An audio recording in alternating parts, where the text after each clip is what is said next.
Hola, soy Carlos Hidalgo, bienvenido a tu clase de esgrima. El día de hoy, mientras caminamos, te comentaré sobre los inicios de la esgrima. Realmente está poco documentado dónde inició toda esta práctica.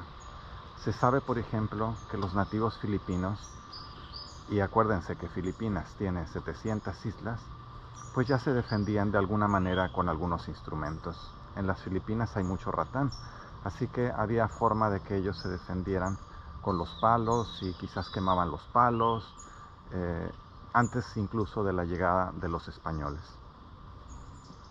En 1521 se sabe que Magallanes llega a la isla de Mactán, en las Filipinas, y se encuentra con un grupo de indígenas liderados por su rey Lapu-Lapu. Magallanes, que realmente era un circunnavegante y que no tenía intenciones, por lo menos eso se sabe, no tenía intenciones como guerrero o algo, pues finalmente muere a manos de Lapu-Lapu, y con ellos pues toda esa barca o ese barco en el que ellos iban viajando. Y finalmente, bueno, tienen que pasar algunos años más para que vuelva a intentarse una, llamémosle, conquista de las Filipinas. Así que en Filipinas se tiene en muy alta estima a Lapu-Lapu por haber sido el indígena que, liderando a su grupo de indígenas también, pues finalmente derroca a los invasores. A partir de ahí hubo una mezcla, porque cuando llegan los españoles finalmente a las Filipinas, ellos que practicaban la esgrima española, pues empiezan a combinar digamos, el arte que ellos sabían con respecto al arte que practicaban los indígenas. Y de esto se va conformando una mezcolanza. Así que, pues ya bien entrado los años 1900, empiezan a haber ciertos reportes, sobre todo en la Primera y la Segunda Guerra Mundial, de que los filipinos tenían una forma o tenían un arte especial que utilizaban cuando ellos peleaban. En este momento, desde luego, pues ya utilizaban machetes y distintos tipos de armas, y pues van apareciendo fotografías de estos guerreros armados y hábiles con estos elementos. Pues en los años 50 realmente también se empiezan a documentar que aparecen diferentes maestros, o que hay diferentes maestros en las islas, pero pues con el auge de las artes marciales en Occidente, esto empieza a ser cada vez más visible. En Estados Unidos, ya en los años 50, y combinados con las artes marciales orientales como las japonesas, las chinas, pues aparece de repente en la escena el arte marcial filipino, recibiendo diferentes nombres. Danny Inosanto, por ejemplo, alumno de, estudiante y amigo de Bruce Lee, empieza a promoverlas ampliamente. Su compañero Richard Bustillo también, a la muerte de Bruce Lee. Bruce Lee mismo tuvo contacto con las artes marciales filipinas. Dicen que le interesó mucho estas artes marciales, y de hecho en algunas sus últimas películas aparece el uso del conocimiento que en ese momento él tenía sobre arte marcial filipino, pero muere antes de explorar completamente por su parte estas artes marciales. La difusión del arte marcial filipino pues fue gradual. Dionisio Cañete tuvo un gran papel en esta difusión, porque a él lo invitan a Estados Unidos a pues hacer demostraciones, a dar seminarios. Y Dionisio, que era una persona pues relativamente joven en ese momento y con muchas capacidades, él un abogado, pues tenía estas capacidades de relacionarse, de comunicarse, de convencer, de demostrar de una manera atractiva para la gente este tipo de artes marciales. Así que Dionisio tiene esta gran capacidad para ir convenciendo inicialmente a los norteamericanos, a los europeos, de que incorporen el arte marcial filipino como parte de sus prácticas normales de artes marciales y cómo ellos pueden integrar estas artes marciales nuevas o novedosas para ellos con las artes marciales que ellos ya practican. Una forma realmente muy inteligente de promover un arte marcial nuevo, porque la idea era que los que ya practicaban algo pues empezaran a practicar esto, pero ahí había pues un choque desde luego entre maestros y los alumnos iban a tener dificultades para decidir cuál era el mejor, etcétera. Entonces pues básicamente Dionisio lo que le está proponiendo no es que dejen sus artes marciales que ya practican, sino que las complementen con esto que se ofrece o que ofrece el arte marcial filipino, que es una incorporación de las herramientas como el palo y el cuchillo, pero de una manera muy hábil, porque en esos tiempos las artes marciales tradicionales pues sí manejaban estas herramientas. Bueno, pues me estoy refiriendo no sé, al karate, me estoy refiriendo a algunas otras artes marciales, no necesariamente a las artes marciales chinas, que sí tenían mucha habilidad para el manejo de herramientas, pero había otras que las tenían de manera muy escasa. Entonces, para estas otras artes marciales que no incorporaban ese tipo de herramientas, no sé, el judo en ese tiempo, pues sí era muy atractivo complementar, porque siempre los alumnos tenían esa inquietud de, bueno, ¿y cómo hacemos para hacer, cuando alguien nos ataca con un arma? Es decir, una situación muy dirigida hacia la defensa personal. Bueno, Dionisio les empieza a proponer esto, otros maestros empiezan también a aparecer en Estados Unidos y se empieza a difundir a través de las revistas y todo, empieza a haber un crecimiento en el interés del arte marcial filipino. Ya en los 80s pues hay más movimiento, en los 90s empiezan los campeonatos mundiales de arte marcial filipino, también organizados por Dionisio, por la gente de 12 pares, y esto va pues creciendo y creciendo y creciendo. Y bueno, pues como es natural, finalmente los digamos en cualquier proceso en el que se va aprendiendo algo, pues después los alumnos de los maestros empiezan a crear sus propias escuelas, algunos se empiezan a separar, otros empiezan a fortalecerse, etcétera. Y pues ese ha sido más o menos el crecimiento. Ahora hemos llegado a este lugar, un lugar muy, muy, muy bonito para practicar, así que vamos a empezar a hacerlo. Bueno, como dijimos ayer, vamos a empezar con un calentamiento. Empieza moviendo tu cabeza arriba y abajo. El calentamiento es una parte fundamental. Es importante que en las primeras prácticas que hagas, nunca olvides hacerlo, porque así se formará un hábito. Cuando repites varios días, algunos dicen 21 días, un hábito, es que finalmente tu cuerpo te lo empezará a pedir. Y este es uno de los hábitos que debes de integrar. Mientras lo haces, pues puedes estar conversando con tus compañeros de práctica o pensando en pendientes que tienes. porque todavía no empieza tu práctica.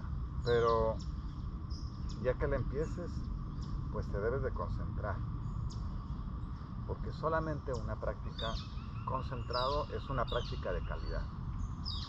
Muy bien, mueve tus hombros hacia atrás y hacia adelante. Si tú sientes que necesitas más calentamiento mientras ves este video, pues puedes detener el video, hacerlo completo y después seguir directamente con la práctica. Muy bien, mueve tus hombros desde los brazos hacia atrás y después hacia el frente. Como en esgrima hacemos muchos movimientos circulares, pues vale la pena calentar bien estas articulaciones. Muy bien, pasamos a los codos.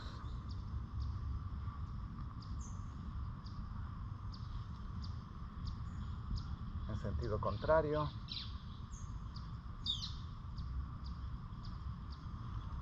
Las muñecas.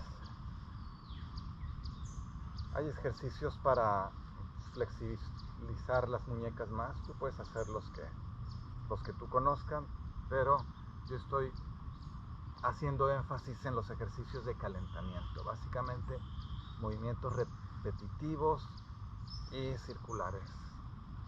El movimiento de cadera en este caso pues es amplio.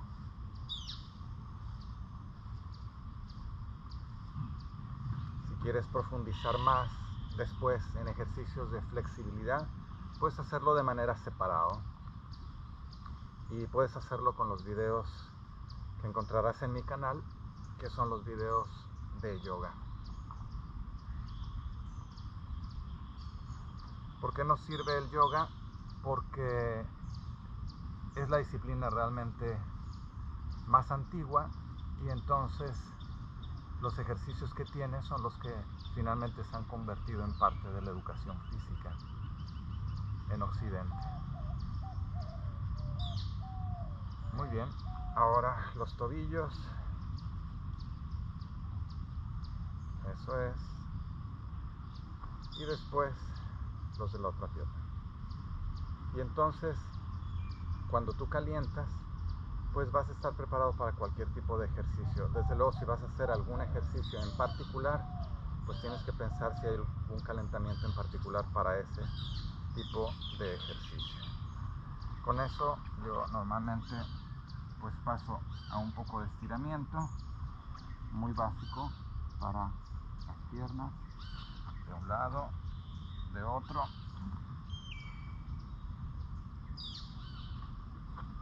Desde luego, si tú en tu práctica integras pateo, es decir, un gran trabajo de piernas, pues vas a tener que hacer un estiramiento mayor de las piernas y calentamiento para eso. También si quieres fortalecer, o sea, lo que es fortalecimiento de músculos, pues tendrás que dedicarle un espacio en particular. Yo normalmente no suelo hacer esa combinación dentro de la práctica porque normalmente haciendo ese entrenamiento le reduzco tiempo para hacer las técnicas. Pero tú puedes incorporarlo dentro de tu práctica, por ejemplo, no sé, hacer lagartijas, hacer abdominales, los ejercicios que tú puedes hacer, como tienes este video, puedes pararlo y puedes hacer tus ejercicios de fortalecimiento muscular. Pero tienes que tener noción de que cuando se hace un entrenamiento físico, pues por un lado van las actividades técnicas, que son en las que yo me enfoco mucho. Por otro lado tienes lo que es el estiramiento, que es una preparación para el cuerpo. Por otro lado tienes el trabajo muscular, que es otra cuestión. Por otro lado tienes lo que es velocidad, que es otro tema. Entonces, teniendo noción de esas habilidades que tú quieres desarrollar, pues ya les puedes dedicar diferentes partes del día para hacerlo. No necesitas acumular todo en una sola clase, porque entonces la clase quizás te resulte demasiado agobiante o demasiado larga y no necesariamente vas a tener tiempo para eso. Como te decía, si tienes 30 minutos o 40 minutos para practicar, una hora para practicar, es más que suficiente para que practiques esgrima. Si tú me preguntas cómo he visto yo que practican los esgrimadores filipinos, pues no necesariamente juntan todo en un lugar. Bueno, hay una variedad inmensa de maestros, de formas de practicar y todo, pero normalmente son muy directos, no se preocupan demasiado de las formas, es decir, de las apariencias, practican con la ropa que traen, a menos que tú te metas a una escuela muy particular donde todos se uniformen, etc. Esa es más bien una visión occidental.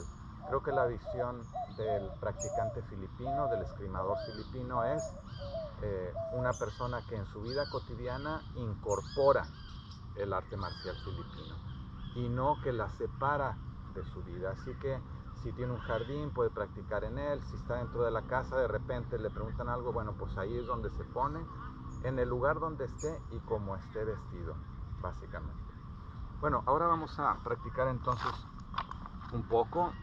Vamos a seguir pensando en que tenemos el bastón, que ya explicamos la clase anterior, y entonces vamos a ver un poco de los fundamentos para lo que es las posturas de las piernas. Cuando estamos pues escuchando al otro, normalmente estamos en esta posición, en 12 pares. Cuando hable de 12 pares, voy a hablar del currículum de Dionisio Cañete, pero tienen que pensar que 12 pares como tal se funda en 1932, o sea, cuando Dionisio todavía no había aún nacido. Entonces ya se forma este conglomerado de maestros filipinos. Entonces la noción básicamente era reunir los maestros, los grandes maestros que había en ese momento. Voy a llamarlos grandes maestros, aunque en ese tiempo no se llamaban grandes maestros, pero es decir, eran maestros destacados, eran realmente los maestros de los demás, y se hace esta agrupación que se llama 12 pares. Esta agrupación fue presidida por el padre de Dionisio y bueno, cuando finalmente llega a 12 pares a las manos de Dionisio, él organiza varios elementos.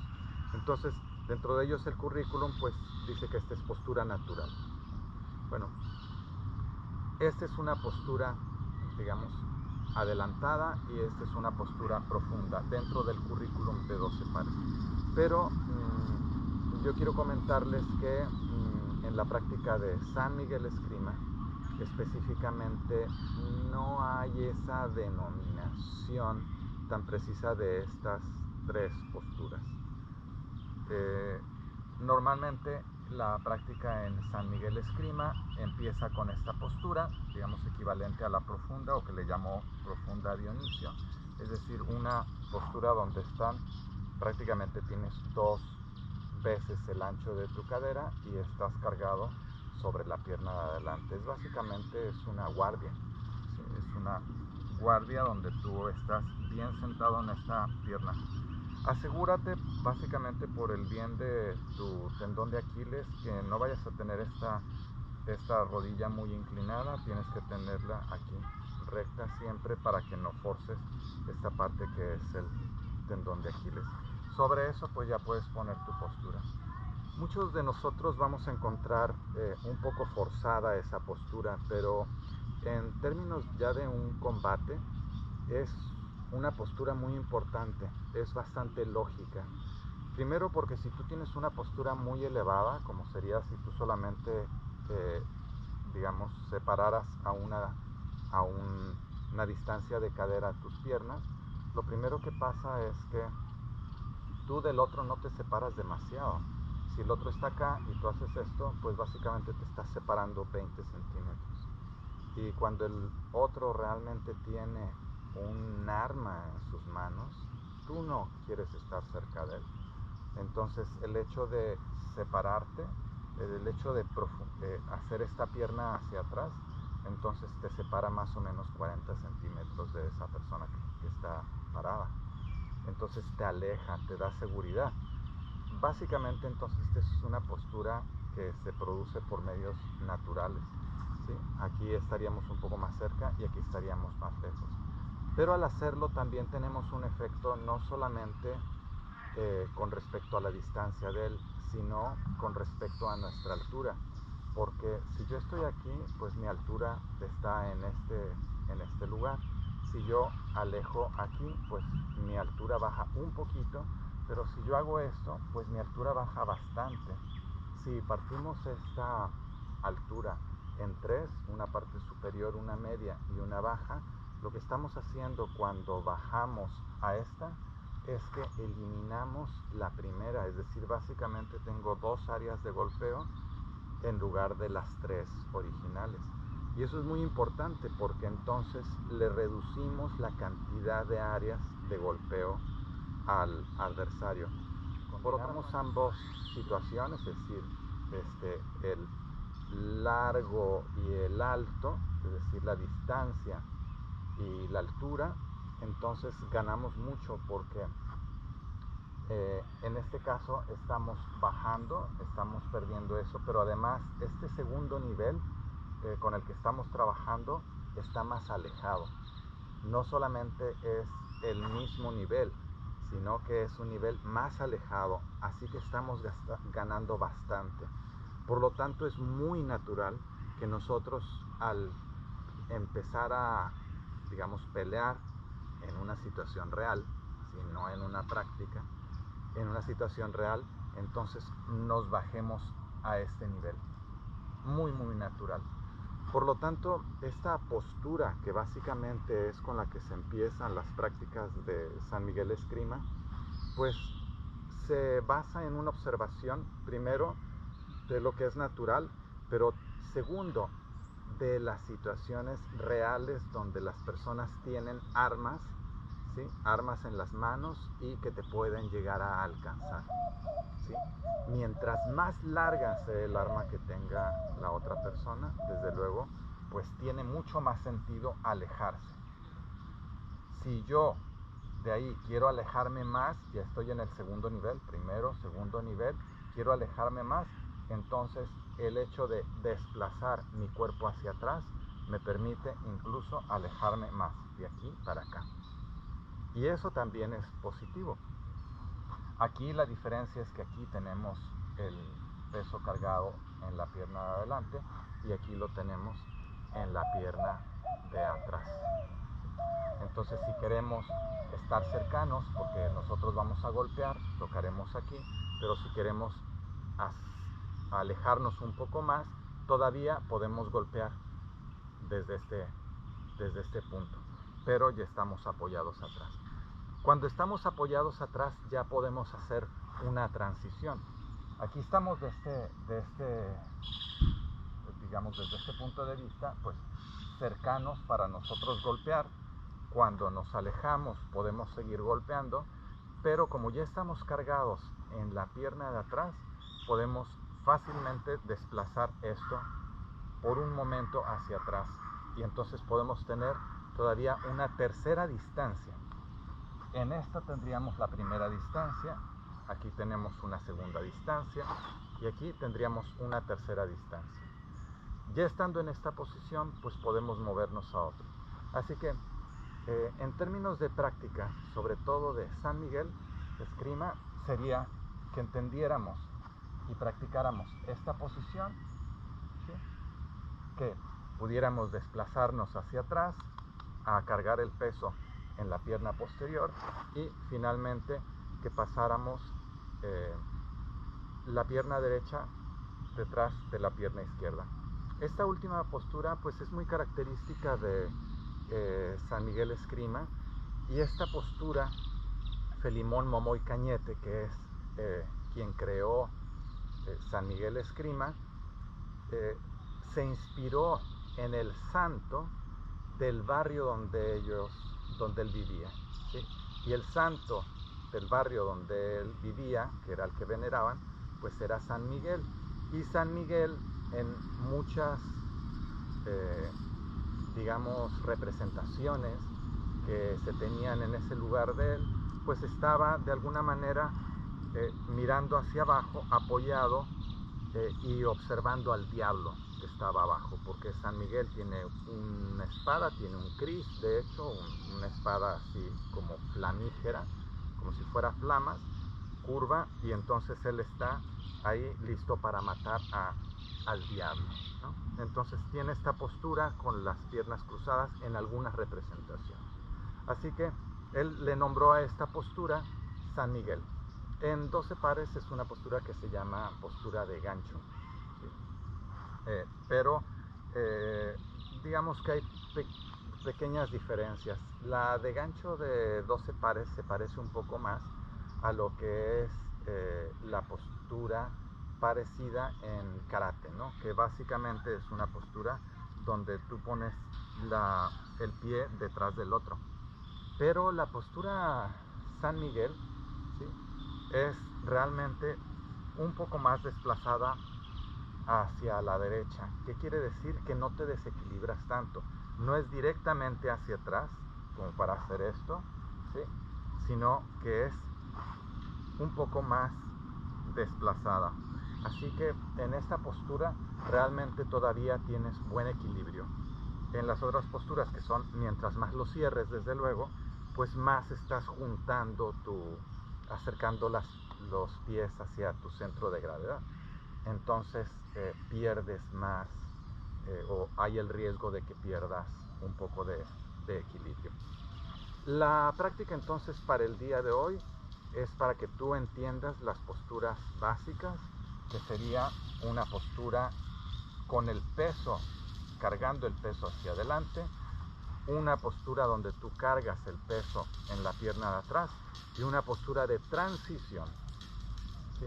No es la idea que te quedes ahí eternamente, una postura de transición donde tú por un momento sigues cargando el peso en la pierna de atrás, como lo estás haciendo en esta, pero te apoyas en la pierna derecha. ¿Pero para qué? Pues porque al hacerlo de esa manera, si estabas aquí, el cuerpo se desplaza un poco más, se desplaza 30 centímetros más, y entonces puedes estar más alejado sin haber cambiado tu punto de referencia. Ese es el chiste, porque estás golpeando aquí y este prácticamente no se ha movido, y puedes golpear, pero de una manera más segura. ¿Qué tanto tú terminarías utilizando eso en la práctica o no? Pues es difícil saberlo, porque en una situación real los movimientos que uno realiza corresponden pues a la estabilidad que uno tiene, a la posición que uno quiere lograr. Pero lo que yo he observado es que este tipo de posturas, cuando son practicadas de manera rutinaria y de manera adecuada, efectivamente son incorporadas mucho al movimiento. La postura San Miguel creo que un poco menos que las demás, desde luego, porque las demás te dan pues mucha estabilidad, y la de San Miguel pues quizás en la práctica uno no la haría tan atrasada, quizás la haría un poco más adelante, pero de ahí se desplazaría hacia otras posiciones. Bueno, cuando tú hagas estas posturas, entonces te vas a sentir la necesidad de que tus piernas se fortalezcan un poco, y esto se va a ir dando naturalmente a medida que tú vayas bajando tu práctica. Si tú antes de ver este video pues normalmente pues practicabas aquí arriba, bueno, ahora ya tienes la oportunidad de practicar un poco más abajo, y eso va a fortalecer tus piernas. Si tienes problemas con las rodillas, te duelen las rodillas, pues esas posturas exigentes, que son más bajas, pues te pueden lastimar un poco. Entonces tienes que tener precaución. Yo te sugiero que si tienes esos problemas y que al hacer estas posturas ves que persistentemente te duelen, pues mejor evítalas y sube un poco. Finalmente lo que estás haciendo es practicando, pero debes de familiarizarte de todas maneras. Quizás puedes hacer una postura intermedia, ¿sí?, no tan profunda, no tan baja, y con eso te vas a sentir pues que estás efectivamente practicando, pero no necesariamente le exijas tanto a tu cuerpo, porque es muy importante que tú cuides tu cuerpo para que puedas seguir practicando.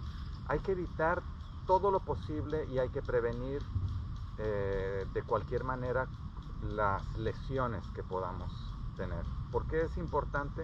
Porque si tú te lesionas, entonces ya no vas a tener oportunidad de seguir practicando. Es básico entonces que tú practiques siempre con seguridad. Y me preguntaban también sobre la parte del saludo. Bueno, el saludo en arte marcial filipino se hace dependiendo de la escuela en la que uno está. En general, yo no sé si siempre haya habido saludos en las artes marciales filipinas o si incorporaron los saludos cuando finalmente observaban a los japoneses o a los chinos que sus prácticas hacían saludos y entonces terminaron incorporándolos. Pero en 12 pares se hace un saludo muy sencillo, que a mí me parece pues que es un saludo que no es ritualista, digamos que no es exagerado, y a mí me parece que es un saludo que se puede hacer sobre todo cuando uno está en grupo practicando y quieres darle pues un tono más formal a la clase. Y ese saludo pues básicamente es poner tus piernas juntas, colocar la mano en el corazón y hacer una leve inclinación. Entonces ese saludo, cuando tú hagas práctica con otros o cuando llegues a practicar conmigo, pues ese es un saludo que puedes hacer. Es básicamente una pequeña inclinación y no es nada complejo. Bueno, ahora nos vamos entonces de vuelta. Bueno, ahora mientras volvemos al lugar desde donde iniciamos y que yo les decía que es muy importante esta parte de la práctica, aunque está fuera de la práctica. ¿Por qué es muy importante? Porque es el lugar, es el momento donde estamos relajados y pues que vamos de vuelta conversando con los compañeros de práctica. Y bueno, en ese momento podemos resolver dudas, platicar de otras cosas. En este caso, bueno, pues a mí me gusta conversar de lo que ya estábamos hablando, ¿no? Así que voy a profundizar con ustedes sobre un tema que es importante y tiene que ver con el currículum de 12 pares. Como les comentaba yo, en 1932 se funda 12 pares y en esta fundación participan pues varios de los hermanos de la familia Cañete, pero también otras familias que son importantes, otros maestros que son importantes. En esa fundación está presente el papá de Dionisio Cañete, Eulogio Cañete, y pues lo nombran presidente de 12 pares y él es presidente de 12 pares hasta que muere. Toda su vida prácticamente fue, bueno, a partir de ese momento fue presidente de 12 pares y a su muerte pues es Dionisio el que ocupa este papel de la presidencia. Cuando llega Dionisio incorpora aspectos importantes a lo que es 12 pares porque él preveía que si solamente eran un grupo de maestros que enseñaban cosas diferentes y de manera no organizada, eso iba a limitar un poco el desarrollo del esgrima en el mundo. Y entonces se concentra en algunos temas principales. Primero, se concentra en hacer un currículum, es decir, una serie, un programa de práctica que sea sistemático, que sea organizado, que sea lógico, y él trató de incorporar pues no solamente lo que él sabía, sino trató de asegurar de alguna manera que estuvieran representados los conocimientos de algunos de sus maestros o algunos de los miembros de la familia, ¿no? Entonces se aseguró de que hubiera, digamos, estuviera representado ahí el nombre y algunos de los movimientos de Filemón, de Momoy Cañete, que estuvieran representados los de Cacoy, que estuvieran representados los de Eulogio Cañete, y así, ¿no? De diferentes miembros. Entonces fue poniendo, por ejemplo, organizó una serie de formas, y entonces en estas formas pues los puso en honor de fulano, y en esas formas trataba de incorporar algunos movimientos que se viera un poco el estilo de ellos, ¿no? O efectivamente algunos movimientos que eran como muy clásicos de ellos. Y bueno, pues hizo un currículum básico que en los años se fue fortaleciendo.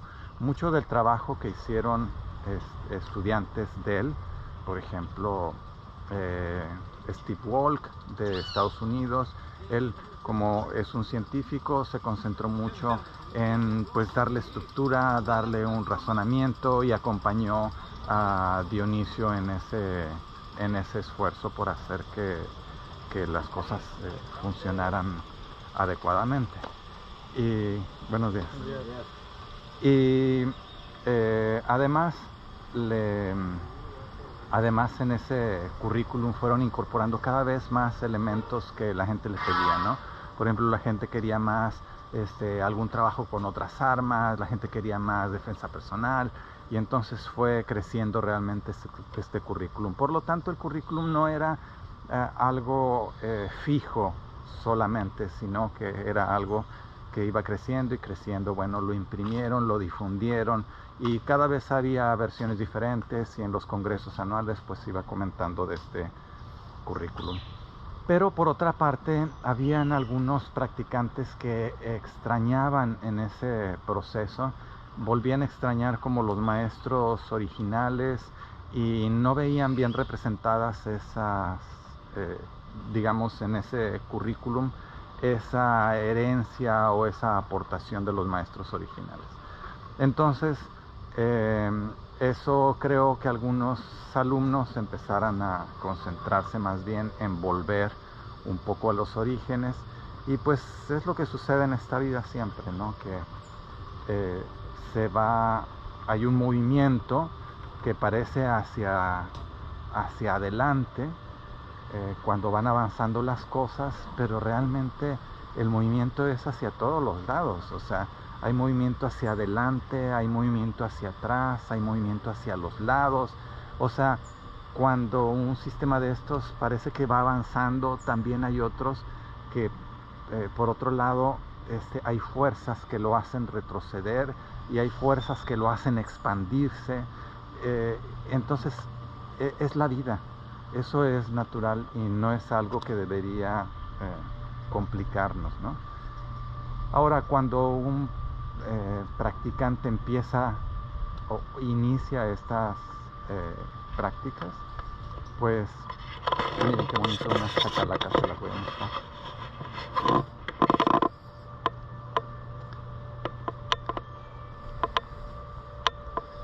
Miren esta familia de 3 chachalacas que están aquí. Qué tranquilas, me acerco y no, ni se mueven. Bueno, entonces les comentaba que este movimiento que hay en los sistemas no nos debería sorprender. Quien se sorprende un poco pues es el principiante, ¿no? Que llega y dice, bueno, entonces ¿por dónde inicio? O esto me confunde, ¿no? Bueno, si tú te concentras en tu práctica, no vas a estar confundido. Te vas a dar cuenta de que, como decía Bruce Lee, lo más importante es la persona y no los sistemas.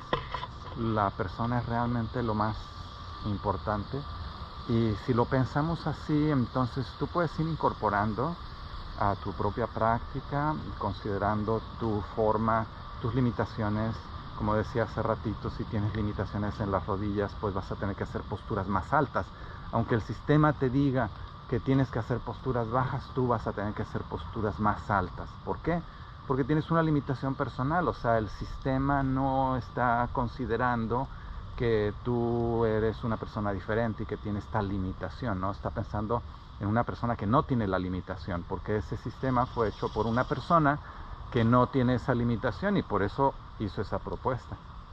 Entonces, más bien, Los sistemas tienen que adaptarse a ti, y esa es una visión muy importante sobre la individualidad y sobre el respeto a la persona y a estas características personales que cada uno tiene. Bueno, pues entonces la idea ahora es que te vayas con ese mensaje y que vuelvas